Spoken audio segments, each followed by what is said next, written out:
did. Hello and welcome to It's the Best. It's the best. It's the best. It's the best. It's the best podcast. I am your host, Wes Corwin. I'm Zach Baker. And, well, I feel good about that start. I don't know. It didn't flow quite as well as the Giles theme. Yeah, it might not. But it was a nice try. Yeah, I like Owen Hart theme. This is our 6th episode. I believe we've hit the milestone. I believe now we've officially made it as a show. We're halfway through. We have a halfway through. We've had a combined 95 views, I believe. Really? Yeah. You counted? It says so on our YouTube You're channel. a sad sack. It says so on our You looked at every single video and added up. How hard is it to add 49 and 21 and 6? It must have spent hours adding those together. Yeah. Alright. Fine. I believe we wanted to talk about errors we made in the past with previous episodes. Yeah, we had too many quiet moments on some, too many pauses, mostly because we don't plan any of this shit. No, we don't. Beforehand, we're just like, what do you want to talk about? Oh, you know, porn, dicks, the usual. Why have we never done an episode about porn, dicks, and the usual? We can save it for next episode. All right. I can line up my the funniest porn videos I have. All right, we're planning this out. Episode 7. It's the best show. Topics: porn, dicks, and the usual. Feel good about this one. Yeah. We can get some topics together for this one. This is gonna be good. All right, so we were planning to talk about this masterpiece that we recently watched. Oh yeah, Suing the Devil. You found it at Family Video. I did. What were you looking for? I was looking for something to kill some time. I was writing something for the fun of it, and I just needed a movie to play in the background, and I found Suing the Devil, and I was like, oh, this is interesting. And so I just put it on my TV, and was like, at first I was just kind of fading in and out, and then the second Malcolm McDowell came on the screen and like kicked a Kiss man in the balls and said he was a Tom Jones man, I was captivated by this film. You should explain yourself. What is this movie about to people who would actually give a shit? All right, this movie is about a guy who lost his job and his mother and blames the devil. And his solution is that since he's a law student, he decides to take the matter to court and sue the devil for $8 trillion. He's in this strange universe where people even consider the devil existing as a possibility. Right. Even the evangelicals like, what the fuck is wrong with this guy? So of course he takes the matter to court. And so the devil shows up in the form of Malcolm McDowell, and Malcolm McDowell is the most adorably harmless devil of all time. Do we need to do something? No. Okay. Most adorably harmless devil of all time. He didn't even curse once. One time a little 8-year-old kid kicks him in the shins, and he grabs and goes, ow! Ah! I almost can't. This movie could have been produced by Disney. He's so unthreatening. Yeah, there was a scene where like a woman walked up like, "Hey, how's hell like?" and he like slow dances with her for a second. You're slow dancing with the devil. There should not be a scene where that devil doesn't just hump. And it's almost like that wasn't in the script. The look on her face said that she didn't even understand what was happening. It's like that wasn't in the script, Malcolm. What the fuck? Malcolm McDowell, what's wrong with you? And Malcolm, I'm just having some fun. I'm just being what the devil would be in this guy's dream, a ridiculous caricature. And yeah. I'm sure they didn't pay him. They at least like gave him some Sonic. No, or yeah, something. we saw the interview. He actually did that part for free. He saw the script and loved it so much that he paid to have that movie made. Yep. That's a sad state to be in. Makes me feel bad. Yeah, where did you think that movie fell apart? Where do you think? I think somewhere after the commercials before it started. You mean the one where Jesus is talking to a dog about how he's going to come back? Yeah. The cartoon Jesus. Yeah. Was talking to a dog. And it was like not even a dog that was probably that you could even find in Israel. It was just like an American dog. It even had a leash and a little gold coin on it. On the 3rd day I rose from the dead to take on your sins, Rover. Stop burying bones in the goddamn backyard. Rough. I'm a dog. I don't understand what you're saying.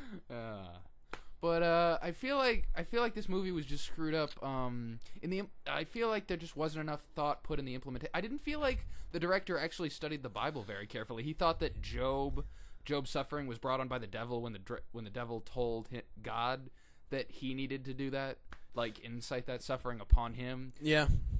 Also, I thought was hilarious is that there was this huge conflict. Is like, how do we know he's actually the devil? You have to prove he's not. Didn't two scenes ago is like prove you're the devil, and then some fire flashed his face, and you heard like a woman screaming. And wasn't that on like every camera? It showed like all across the world. Like there was any doubt? Can they just replay that? See that? People don't do that. Malcolm McDowell's just like wardrobe malfunction. I mean, the most he can do is like make the building kind of shaky and dust falls in the ceiling. They could have just had dudes with sledgehammers hitting the roof like every time. And it's like, you see what the truth is? I hate all of you. And that's it. That's all he says. I still think that there is some hidden agenda behind this movie. I think that Malcolm McDowell, that speech was intended for, well, actually the entire... Okay, I shouldn't spoil the end of the movie, but I feel like the speech where he says he hates everyone is actually to make it seem like it's ridiculous that he's the devil and he's just a crazy old man that wants attention. Yeah. Yeah. In fact, it would kind of prove, because I think that, I mean, for being supposedly immortal and all cunning, he's kind of a fucking idiot. He is. He nails someone in the balls just for liking Kiss. I'm a Tom Jones man. It's not unusual to be a Tom Jones fan. Yeah, it's... He gets called to the stand, like, what, every single time? How many times can you call someone to the stand legally? I don't even... We have to look that up. How many times can you call Satan to the stand? I don't know. Probably as many times as you can legally call Malcolm McDowell to the stand. If I was a lawyer, that's what I'd do at the start of every case, is call Malcolm McDowell. Hey, remember every time he saw a Bible, he started freaking out? Why didn't he start freaking out when the first one was brought out so he would swear on it? Oh, yeah. I guess the fact that it wasn't quoted helped him out, I guess. Or that it wasn't open. Well, no, it was open, wasn't it? Yeah, and the fact they kept saying he was the snake that stalked Eve. No, he wasn't. No. That's not accurate. There never was a connection between the snake. The snake was a snake. I think the review that we read nailed it the best. That Satan is best interpreted as a metaphorical representation of temptation and sin, but this was so focused on a literal interpretation of Satan that it really fell apart at the seams. Yeah. I was surprised that site's like called like Free Thunk or something. Free Thunk, yeah. And they were kind of nice about it. The criticism, it wasn't overly malicious. That's the thing. At the same whenever you see a Malcolm McDowell film, he's either going to play it fantastically or play it like way over the top. And he didn't, like, he had a couple over the top scenes, but he actually played it okay, you know? There were parts where, like, I think it was, the lines were awful, and I think the dialogue was horrible. He did the best he could with the shitty script. He really did. He didn't do too bad. Yeah, it's just that, it's slapping everybody. Yeah. All the time. You don't want a devil that slaps people and, like... And actually, for some reason, his attorney, he had, 7, top lawyers, and they're all evil, obviously. One of them was skinny, no-neck David Otunga, the one who, got up in his face and was like, "This sham! You should be ashamed of yourself!" Audacious! Do you know what the word... audacious means? It's just Barack Obama is so mad. And then there was the only logical one was the one who actually looked kind of like Jesus. He had the goatee and long hair. And he actually is like an apple. It's like, you just keep focusing on the apple. It's like, is this the apple that Eve is like? No, it wasn't an apple. It just said it was a fruit. It could have been a tangerine or something. But this isn't the apple that Eve... No. No further questions. And that's all he said. And he was without a doubt the best lawyer in the movie. And then, of course, the ending. Spoiler, in case you actually want to see this piece of shit. It said it was all a dream. It was all a dream. He either fell asleep in the library the whole night. And he looks up in the poster. It turns out that Malcolm McDowell was actually an atheist speaker. He's giving a conference. Mm-hmm. Anti-God Union was the words on the poster. And so he walks out and he hugs a couple of young black women. I don't know why, but he does. And he's like, "It's a new day!" And then he goes home to his wife crying that she has brain cancer, but she doesn't. That was another weird thing. Well, why does brain cancer make people cough? Well, she doesn't have brain cancer in the medical sense of the word. What? She has a philosophical brain cancer. What? You see where I'm getting at? You just blew my mind. All right? Her brain cancer is not of a medical sort. It is of a my mind? Philosophical. You're blowing it right now. You're blowing my mind. She's dumb because she's an evangelical. How can I illustrate this to you? I know. I got it. I got the connection. That's why I said that you were blowing my mind, because you blew it, and then like brain juice went everywhere, and I understood. There's no point shooting into an empty space. That was fucked up. That was uncalled for. What did I do to you? Well, I would say that this isn't as classy and a classy sort of terrible as like Sherwood films like Fireproof or Courageous. Those are Christian films that are they're just so bad. They're just like a glorious kind of bad. Just seeing a couple scenes from Courageous that we just saw. Courageous is a fantastically awful film. Oh, I saw it in theaters. It was beautifully bad. Oh, that's great. Especially the final fight scene, which I don't even know if the directors and I cannot believe the directors were not looking at this and just decided, this movie's retarded, so let's just have this little, like little subtle code underneath the acting saying, yeah, we know this stuff's a piece of shit movie. Just we're gonna do a couple stuff that doesn't make any sense, and you're just gonna upturn the whole message of the film. Really? Yeah, we're just going to have these little hints like the fact that we don't know shit about how the drug trade works or how the villains actually beat the shit out of all our main characters in the end. It's just glorious. It's a glorious film. Mm-hmm. And it doesn't have Kirk Cameron in it, which gives it like 50 points. Like, it's like a halfway there. Hey man, I enjoy Happy Days. All right, that wasn't the sitcom. What? Yeah, he was in. Oh right, he was in Full House. Was it Full House? No. Malcolm in the Middle? No. But wasn't he Malcolm? It was 80s. I don't remember what he was in. What? Oh yeah, he was in Left Behind, except that's not a sitcom. That one was had goofy moments too. We probably should watch that. Yeah. In the beginning where everybody on the plane disappears. For the sake of accuracy, should we actually say what sitcom he was in? No. He was in Growing Pains. I didn't want to remember that. Growing Pains with Mike Seaver. Are you sure it wasn't Doogie Howser? He looked exactly the same as Neil Patrick Harris when they were that age. Except one of them turned out to be a fucking idiot. Yeah. Don't be hard on Neil Patrick Harris. Just because Kirk Cameron speaks the truth, that doesn't make Neil Patrick Harris an idiot. Well played, sir. Thank you. So, what else did you like about Suing the Devil? Well, let's see. I guess I just enjoyed how over the top and not like my favorite part of the story was the judge just hating on like the devil's legal team, whether or not its argument was accurate, actually objected some reasonable things. And she's just like, shut up, I don't like you. Hey, I'm trying to enjoy the movie, alright? Shut your face. We can have logic in this courtroom. But also, Tom Sizemore appear in that movie, and there's just like these two commentators. They're like weighing in on who they think is going to win the case, and Tom Sizemore's like, "Satan's going to win. Sorry, cunt." She's just like, "No, that's not right. It's the devil. What are you talking about?" The girl says the girl says the same thing every time, and it's Satan. And Tom Sizemore's just collecting a check where he's like, every once in a while she'll look at him and be like, "You're wrong," and he'll say something like, "That's not Satan. I've seen Satan." And then he never explains what he's talking about. He's just like eating pizza. He's like, I met the devil in college. He was a nice guy. All right. Yeah, it was some father beans. Yeah. So, is there anything else to talk about? The prosecution lawyer, Lee. What was his? Frank. Oh no, his name was O'Brien. He's the main character, and he's Australian. Yeah. His wife sounds like she's from Texas, or maybe Georgia. Georgia's like Texas, except no electricity. And every girl there's a fucking dumb bitch who gets drunk on weekends. All right. Let's hope we get some comments. Exactly. I'm you know what? Considering how little people actually watch the show, I'm thinking we should just say offensive stuff every sentence. So, because we at least attract attention for being just wretched human beings. I'm offensive, and I find this comment to be Georgia. Yeah, Georgia's probably an okay place, I'm sure. Yeah. Slightly better than Arkansas. Bam. Arkansas? Did you say Arkansas?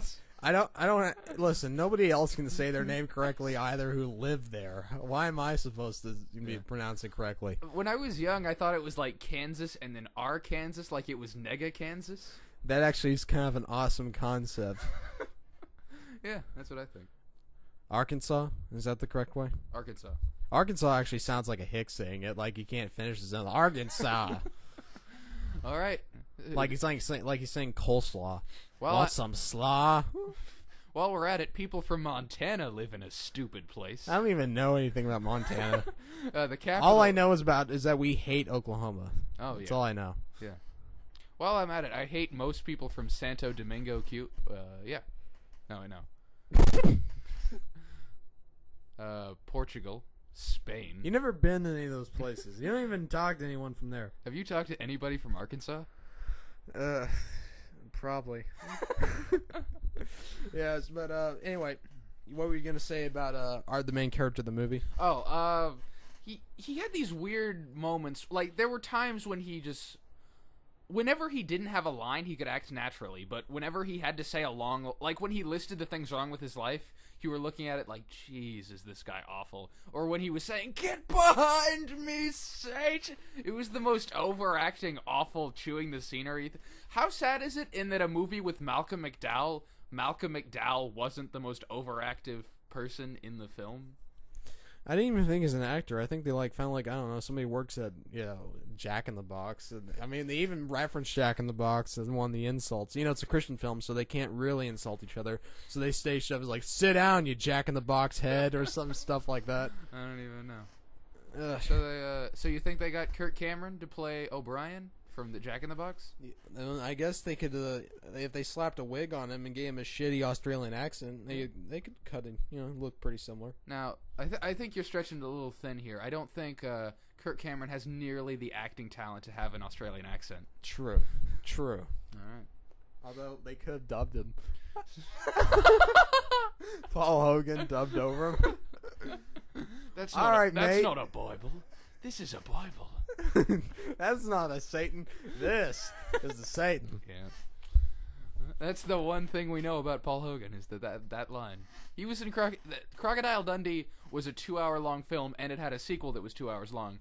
What do you remember about Crocodile Dundee? The knife scene. Yeah. That was it. Also, there was something with a skunk in the one where he goes back. Well, no, there's one where he had a kid. Speaking, unrelated subject. Good things coming out of Australia. Mad Max. The fourth one. That Tom Hardy is playing Mad Max. That's pretty sweet. And it's also being directed by the same director as the other movies. So I'm fucking happy. Yeah. That's actually going to be really good. It's going to be fucking amazing. I cannot wait for it. But, yeah, that's something good coming out of Australia. George Miller, not only one of the best directors in Australia, but one of the best directors ever. Mm-hmm. Also did Babe, which is a movie, a completely different style from Mad Max. Yeah. That's weird. Babe and Mad Max? Yeah, I did Babe. Huh. Did you like Babe? I thought Babe was pretty good. Yeah. I haven't seen Babe in a long time, but yeah. It still holds up. It's a good movie. Yeah. I also saw Paranorman yesterday. How was that? I liked it a lot. Yeah. I would say it's not quite as dark as Coraline, but I could say it was a lot somber, and I kind of felt like it was more emotionally resonant, especially when the twist. Yeah, you have to go see it. It's a surprisingly very short film, but it makes its point very well, and its characters are fairly well developed, and it actually has a lot of great adult humor. Oh, that's good. But it's never blatant. It's just kind of haha, they put that in there. The thing I was concerned about was when you see a trailer like Coraline, it doesn't have a lot of pop culture references, but when you Paranorman looks kind of like the Looney Tunes version, like DreamWorks to Pixar kind of a thing, and I was worried that when you do that kind of cartoonish transformation, you lose some of the darkness in the original idea. Well, one of the characters, the fat kid you see in the previews, well, he was spending one scene. He's just watching an aerobics video and pausing on a girl's ass, and he's just watching it. And also, there's the bully mentions why are we coming here? There's an adult video store across the street. Yeah. Yeah, and the fat kid's big brother, the muscle dude, he's gay. Oh, that's great. Spoiler, that was like the joke at the end of the movie, is that Norman's sister is like hitting on him the whole night. Then she's like, and it's like, maybe we should, go see a movie sometime. It's like, yeah, it's like, my boyfriend loves romantic comedies. And then the audience just like, the guy, I was surprised some of the stuff they did say in that movie. Like the parents, you know how parents in kids movies usually are just say retarded shit to each other. The parents actually said a lot of interesting, like, little social, satiric, comments to each other. Like what? Like Norman's mother and father are driving back from like a date or something, and the mother's like, not believing in the supernatural is like not believing in astrology. That's fantastic. And he's like, I don't understand what you're saying half the time. That's pretty. Or another time he's like, I'm a liberal, but damn, I don't all this hippie crap. Yeah, it's really funny. That's good. And also they curse a couple times. Like he keeps seeing his dead grandmother because he has ability to see ghosts, and the grandmother calls like his dad a jackass. Yeah, it is surprisingly good. I wouldn't say it's quite as curse heavy as the Goonies, which was one part of its charm, because it didn't treat kids like glass. They actually were, growing adult. They're growing people. And I like kids' film that do that. Although I thought Super 8 tried a bit too hard. You think so? Yeah, it didn't quite succeed. Mostly because they seem to throw in the dead mom thing just because. Yeah, that's true. And then they came to the conclusion sometimes bad things happen. The alien's like, well, maybe you're right. Huh, I never thought of it that way. I'm just gonna leave. Yeah. Thanks, kid. Kid, you're all right, and then he just leaves. You like zombie movies? You want to come back to my UFO alien ship? Check out some of my films. Yeah. It's got stuff in them. It's got stuff and junk. You want to see some stuff? Put on the stress. Yep. Yeah, it was a pretty good movie overall. I'd recommend it. It was. Yep. And I'm looking forward to VHS, which comes out on demand next Friday, faggot. You need to call me a faggot at the end of that statement? Yes. Why? I don't know, just wanted to assert your manhood. I just wanted to assert the greatness of this film. So why did you that I have not seen yet. Yeah. All right. Would you like to talk about VHS then? We mentioned it in a past podcast briefly. Oh yeah. But I guess I'll talk about it again because it's about to come out. Also, Premium Rush is coming out this Friday. You're going back to Austin on Thursday, right? Yeah. So you're gonna see it when you're in Austin? Yeah. Maybe. I don't know how good it's gonna be. But excuse me. Anyway, VHS. I think we mentioned before, but I'll bring it up again. It's a anthology found footage horror film. The premise, from what I understand, is a group of guys who are hired to break into an apartment and steal a videotape. They break in, find the whole place is filled with videotapes, and they start watching them. Each videotape is in itself a separate found footage horror film. And there's like 5 in total, I think, and one of them is the one they're looking for. And they're all interconnected in this one overarching story.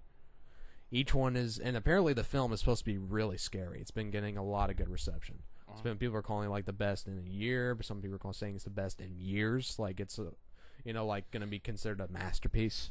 Holy cow! We'll have to see. Yeah, I'm going to be able to see it before it hits theaters. So nice. I don't know if you'll be able to get on demand, but I recommend if you don't have any friends with on demand, make some, or steal someone's TV or whatever you have to do.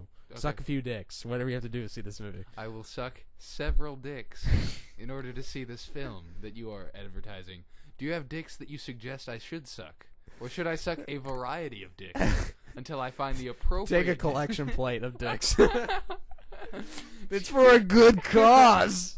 So just put a dick or two I want to watch the movie. All right. Yeah.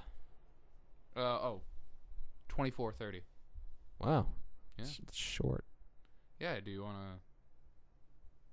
What else do we want to talk about? We want to talk about some other stuff. Like, are we on the subject of bad Christian movies? Oh, yeah, yeah. What do you want? Courageous or Fireproof or Kirk Cameron's adventures and escapades? Kirk Cameron's been kicked to death on everything he does by everybody. It's true. We can't say anything that hasn't already been said or already pointed out. And it's not like he's doing anything that's really new. No. He's a moron. We already knew this. Mm-hmm. But, also, I guess we should, I actually like Courageous. I liked it because it knows what it is, and I can laugh at it for that very reason. It is the most sincere you will see. This movie really does sum up how modern religion is, in the sense that it seems to ignore pretty much the rest of the world, and is sort of trapped in its own insular view of how things should be, despite, reality. But I find that it's actually interesting because, in a way, you don't really need to criticize a film like this. Its criticism is almost presented in the film. All you have to do is think of, what didn't they say? And you pretty much have everything that's wrong with it. Now, you see, that's actually interesting. I think that's the reason there aren't good Christian films, is that people don't actually take the time to put in good dialogue or teach moral lessons. Instead, they just take verses from the Bible and then put stories around it. Like, you can, and it never connects really well. Like, a guy will, like in that scene we saw, a guy will say to another, like, man, I abandoned my girlfriend, I never loved her, and my, we had a child and she's 4 now and I've never gone and see her. And then another character will say, well, the Bible says you should, if you're going to go to hell, think of it this way. If somebody murders somebody and then they go to they present those arguments you hear all the time, and it just paints this view that Christians don't actually listen to you, they're just waiting for their turn to talk.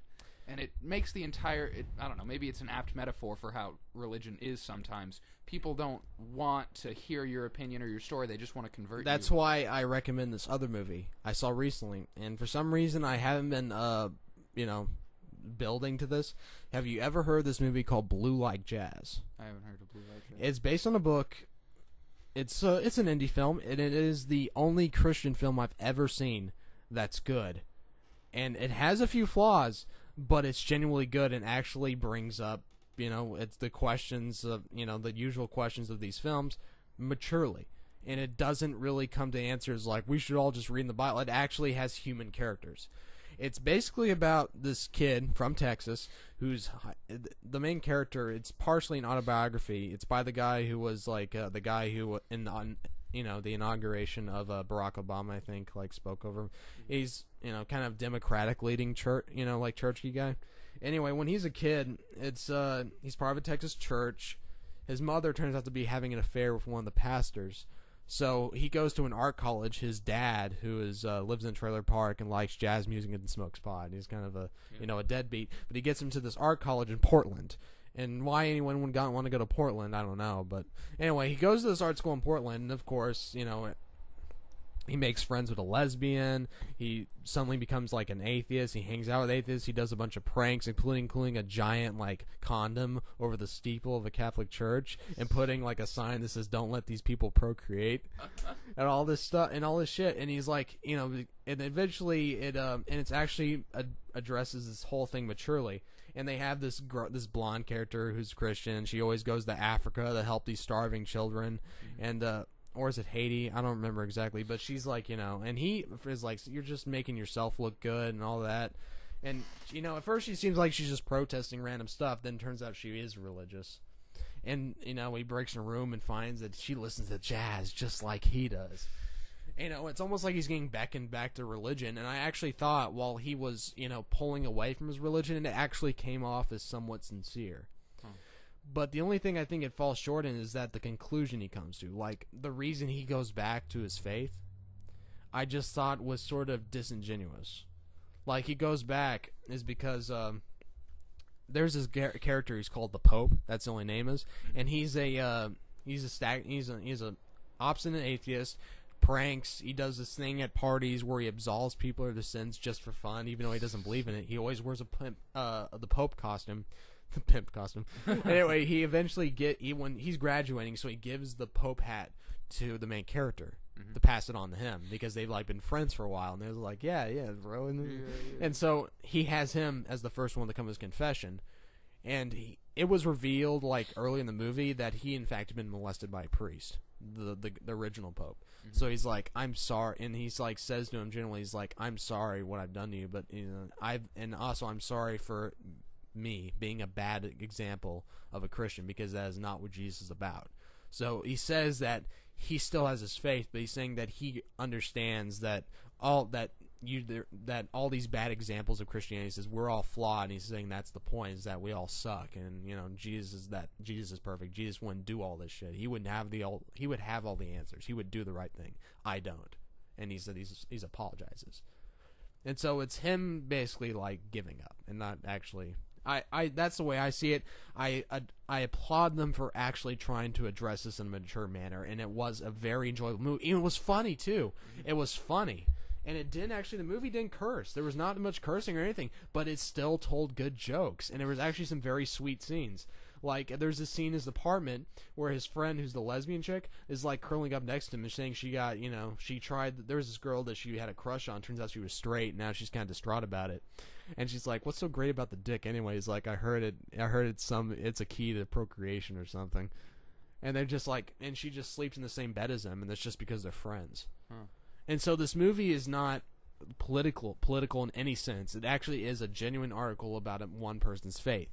And it's the best of its kind. It's the best of its, its genre, its niche that's ever been made. That I know of. I'm sure there are other films I'm not thinking of. You could make the argument that The Last Temptation of Christ is the best Christian movie ever made. Yeah. But this one is pretty good for a modern take. Even though I have my own personal problems with it, it is a good movie overall. Mm-hmm. Have you ever seen a movie of a Christian ilk that you could say was good? Angels in the Outfield was pretty good. Does that really count? Is that really a religious film, or is the angels really just used as fictional magical beings? Because God's never really mentioned in Angels in the Outfield. It's just angels. You're right. I'm sorry. Angels in the End Zone is the best religious film. It's the best. It's the best on It's the Best Show. Angels in the End Zone is my answer.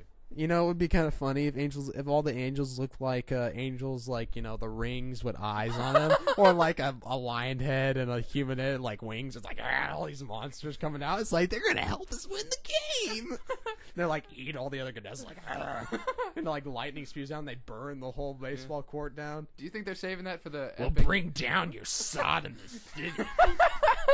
Do you think they're saving city of greed? Do you think they're saving that for the final movie in their trilogy, Angels on the Lacrosse Pitch? Rapture times? Angels in the eternal abyss. And Abaddon comes out and all the locusts, I believe that. Angels on the pommel horse. Danny Glover's like, I'm tired. I'm too old for this shit. And he's just like, yeah. He's like, he's doing fisticuffs with Satan. He's like, come on, you old black man. And it's like, oh, I was in Predator 2. Satan wasn't in Predator 2.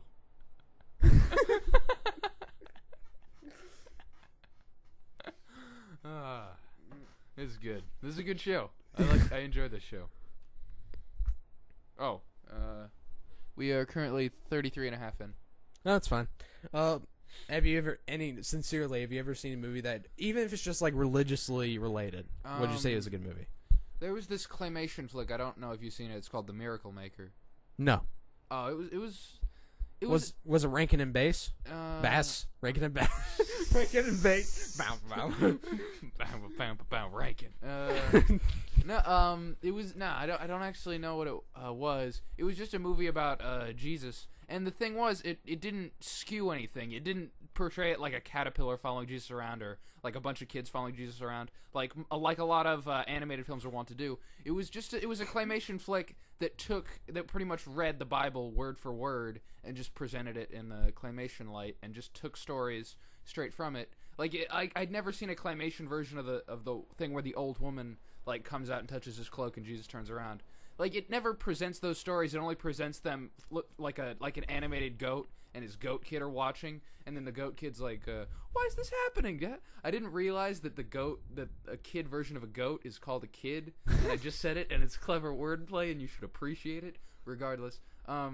they don't present that and allow the viewer to interpret it by themselves. They have a kid goat going like, "Why is Jesus doing that, Dad?" "Because he's dying for our sins, son, and he wants to make sure everyone gets by okay." Like a goat gives it. No, it was just like it just presented what Jesus did in a really cool and interesting way, and it showed like I'd never seen an animated version of Peter denying Jesus, and it made it really dramatic, and like the sun came up at the I think that the best cinematic.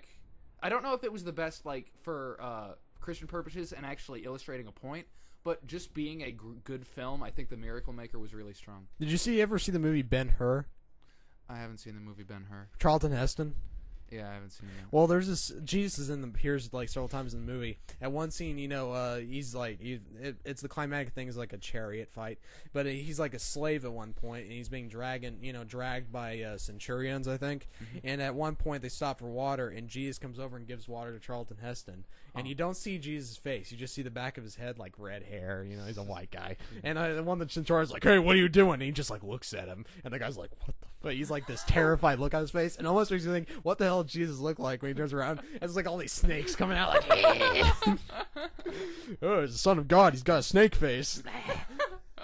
I believe that. What if the reason that people worshipped Jesus was because he had a snake face? I think my favorite God movie was actually Life of Brian, Monty Python. Yeah. He says something about cheese. Yeah, but brought peace? Oh, shut up. But what was the shit? Rankin and Bass. They did a couple. They did the Little Drummer Boy, which was actually a pretty touching film. That's actually true. It was sad, and that's the only film with animals. And Christian, because you mentioned that those cheap animated films, there's always like an animal. It was like two goldfish. Is like, hey, what's Jesus doing now? I wish him to jump the shark, like jump over a field of sharks. And have it just like a unicorn and an armadillo following Jesus around. It was like, what's he doing, Harold? No, that would be.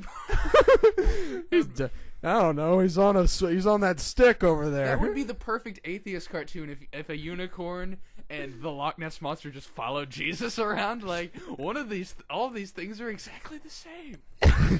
We're all dinosaurs. Hey, unicorns aren't dinosaurs. Get your facts straight. In the end is him like Pontius Pilate having a knife fight with the Loch Ness monster. And he's like, come on, you green faggot. It's like, you're going down, Roman. They tie each other's wrists with like a bandana and get switchblades out, and then it's like the Beat It music video, like dancing around each other. The Loch Ness monster isn't a Roman. And then Jesus dances down. He puts on a red leather jacket. Hey, what you guys doing? What you guys doing?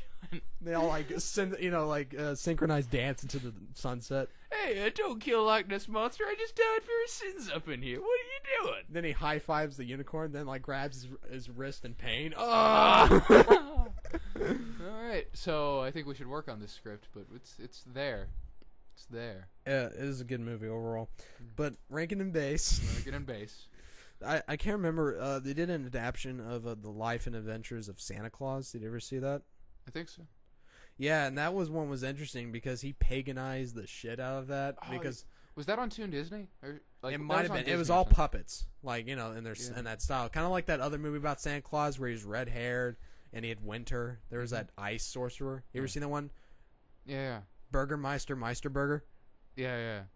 Yeah, and he like learned to do shit like seal, like slide, like penguins. He had to like prance really fast. Mm-hmm. That one was also pretty good. They also had one on Jack Frost, which was fucking sad.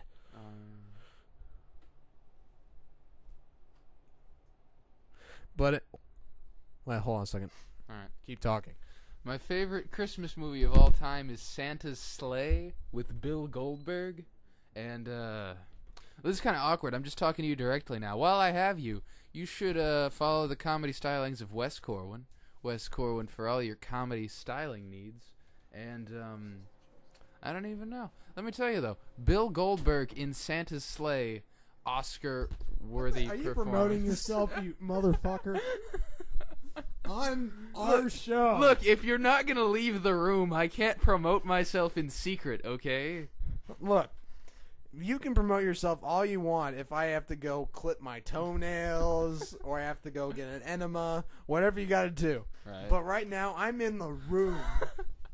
I don't want to hear that self-promotion. You're in Tommy Wiseau's The Room? That was a horrible joke. I know, but I said it. It came out of my mouth and you have to deal with it now.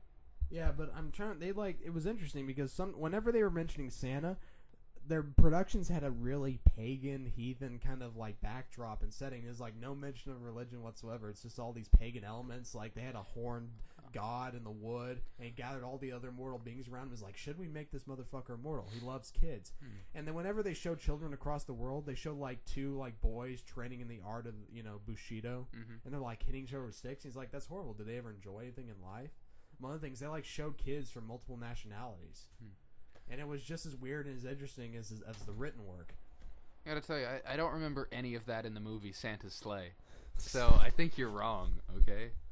I remember that there was Kirk. It wasn't in the Tim Allen masterpiece. The Santa Claus. Santa Claus 3 Escape Clause.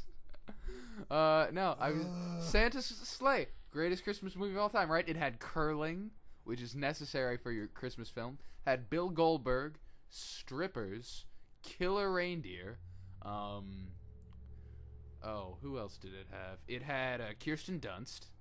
Oh, wait, that movie. Chris Kattan. It had Kristen Dunst. Yeah, it did. What was that movie about? Bill Goldberg. Okay, so Bill Goldberg was Santa Claus, and this angel beat him in curling and made a deal with him that once he lost, he had to be nice for 2,000 years and deliver presents to children. And the 2,000 years. That's fucking stupid. Why do you keep hating on movies that are brilliant, like Suing the Devil and Santa's Sleigh? That's horrible. But it's not. Who came up but with it's this? not Santa's Sleigh. That's spelled outrageous. SLEIGH. It's spelled sleigh like SLAY, like What? slaying, No. like No. murder. Outrageous. Would you say audacious? But, I've seen like Lifetime Christmas movies better than that. Have you ever seen Santa's Sleigh? I have never heard of this film. You need to see it, legitimately. Do you remember the movie Prancer? That was genuinely a good movie. Remember the girl in a reindeer like crashes? She sees like a reindeer crash and she cares for it in a shed outside her house. Yeah, I do remember that actually. That was a really good movie. They made a shitty sequel, but the first one was actually pretty damn good because it like showed her life and her going to church, and it actually like just had a build of atmosphere. And it was a pretty good movie. Yeah. It was actually one of those kid films that developed the kids as characters and their setups. For some reason, yeah, that actually does.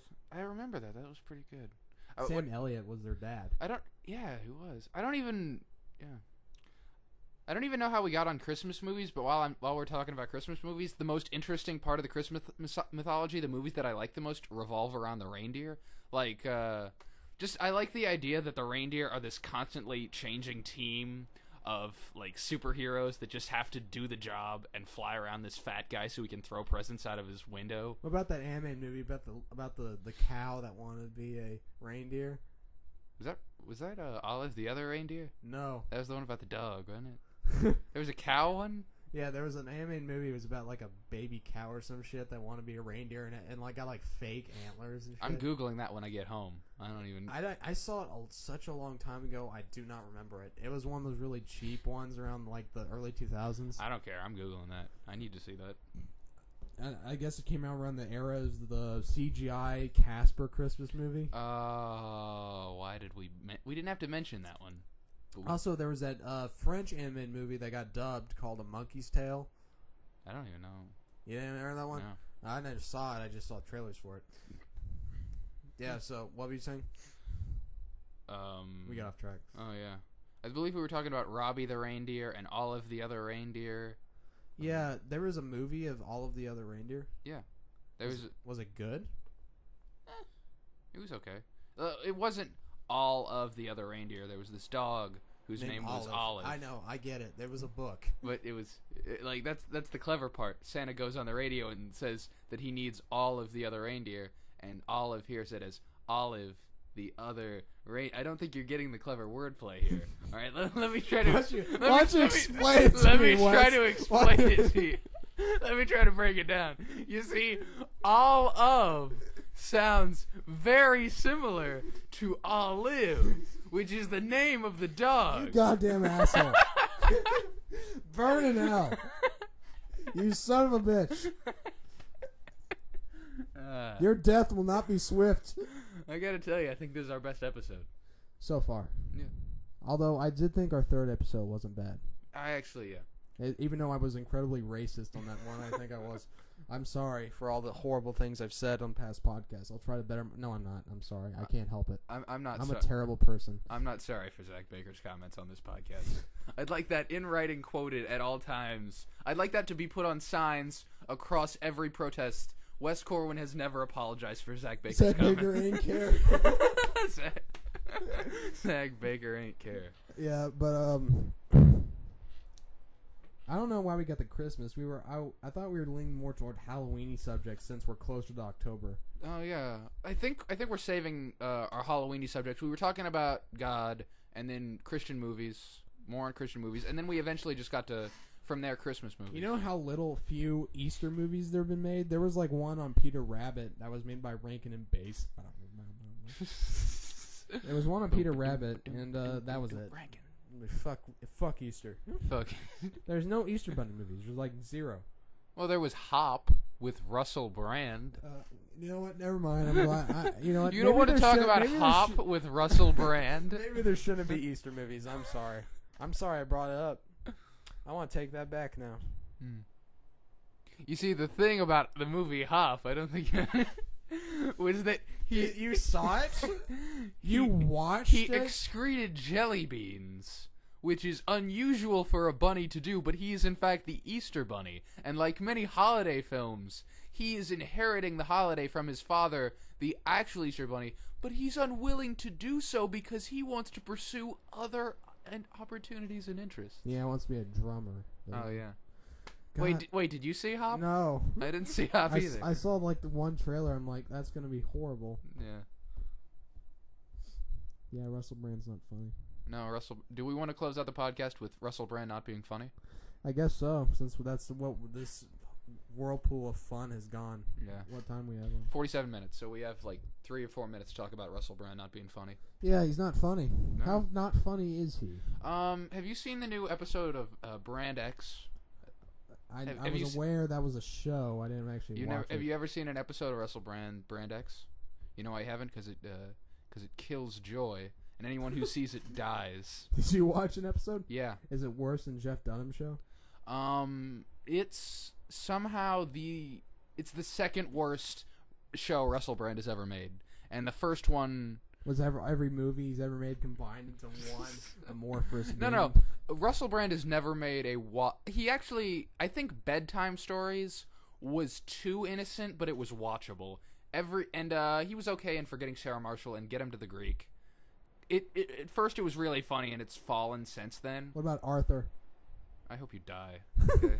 Hope you die in a fire. You didn't like Arthur? I meant the original. Oh, Dudley Moore's funny. Oh, why are you talking about that? Arthur had Russell Brand. Who the hell's Arthur Moore? Dudley Moore. Motherfucker. I played right into your hand. I activated your trap card. Your clay in my hands, Corwin. Your clay. You're a puppet on my string. You mean like how Judas made clay puppets and Jesus also made clay puppets, but they came to life, so Judas broke them? This was in the... You don't know the... That was in the Miracle Man movie? No, that was in... The Miracle Maker? No, it wasn't in the Miracle Maker, but it was actually in... Oh my gosh, I'm dumb. It's in the books that were taken out of the Bible. Really? Yeah. There's a story about like the one where Jesus is a baby and he plays with dragons in a cave. One of the stories is Judas and Jesus are hanging out as kids and making like clay pigeons together.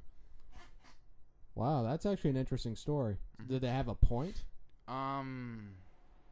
It might be the simple fact. Honestly, so Judas breaks Jesus' clay pigeons. And then Mary comes out and scolds Judas, saying, like, you shouldn't. So I guess the point might be that like, don't fuck with Jesus shit. I would say that like it's a natural human thing to want to compare yourself to Jesus, but it's impossible, and you should just accept that you're subservient to him. Which might be why they took it out, because people don't like to hear that kind of stuff.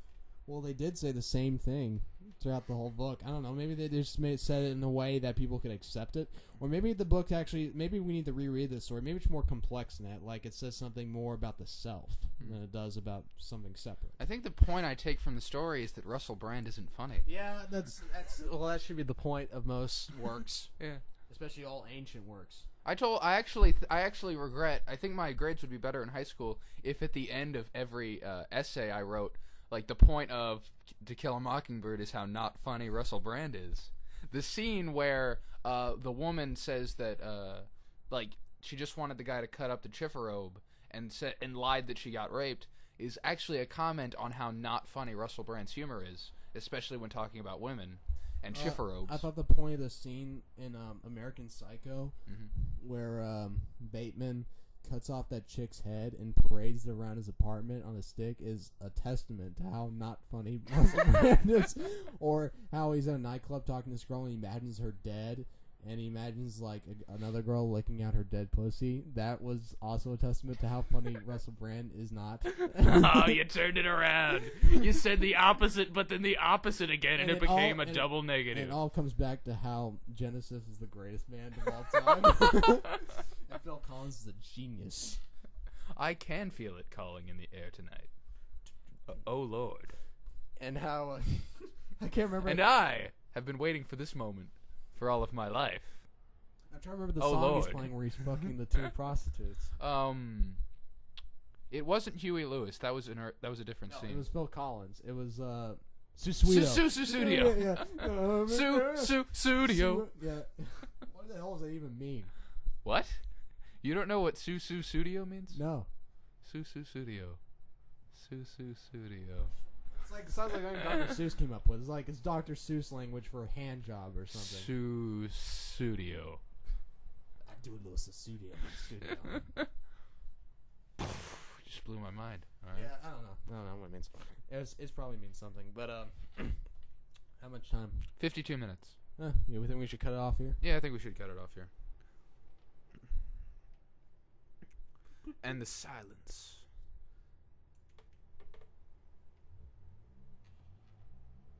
How awkward. This has been It's the Best podcast. It's the best. It's the best. I'm Wes Corwin. And I'm still Zach Baker. All right, we've established who we are, and it's still the best. It's the best.